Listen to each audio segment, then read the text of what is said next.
Идејата за искористувањето на ветрот како енергија е стара илјадници години. Бидејќи не вклучува согорување на ограничени фосилни горива и со користењето не се намалува неговата количина, тој се смета за обновлив извор на енергија. Сепак, во Македонија се искористува само 1 од 100 од ваквата енергија.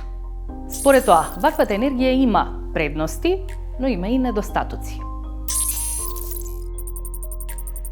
Една од предностите на енергијата на ветрот е што тоа е чиста енергија, односно не испушта стакленички гасови при производство на електрична енергија.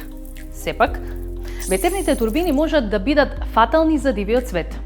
Повеќе се погодени одредени видови со ниска репродуктивна стапка, како и птиците преселници, но се истражуваат иновативни начини за намалување на опасноста за дивиот свет. Ова енергија е обновлива. Ветрот не може да се исцрпи. Енергијата на ветрот е слична на сончевата енергија. Но она што треба да се знае е дека ветерните турбини создаваат и аеродинамичен шум од сечилата низ воздухот и механички шум од машините за генерирање енергија во нив. Оваа бучава може да влијае на дивиот свет, но генерално не е негативен фактор, освен ако не стоите во близина. Овој вид на продукција на енергија нема постојан трошок за набавка. Откако ќе се инсталира турбината на ветер, единствениот реален трошок е одржувањето. Поради тоа ветрот е и ефтина опција, но ветерната енергија не функционира секаде. За да биде оваа инвестиција исплатлива, таа треба да биде во област каде што дува силен и постојан ветер. Дури и со идеални локации во крајбрежни области, ридови и отворени полиња каде што ветрот е особено силен, тој не дува постојано.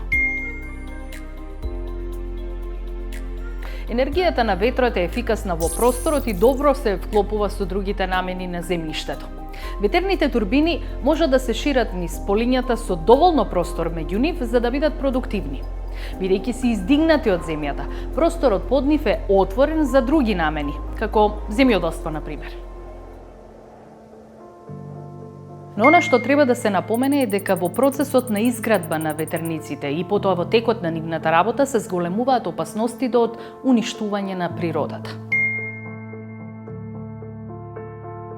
Например, за реализација на овие проекти е потребна изградба на пристапни патишта, канали, далноводи и друга инфраструктура.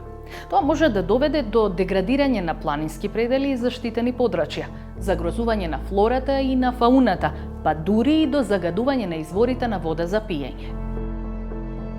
Според сите досегашни студии, во земјава има 15 поволни локации за изградба на ветерници. Од документите за намери и еколошките студии што инвеститорите во изминатиот период ги поднеле до Министерството за животна средина и просторно планирање, може да се види дека има голем интерес, особено во јужниот дел од земјата, но и останатиот дел од државата не заостанува.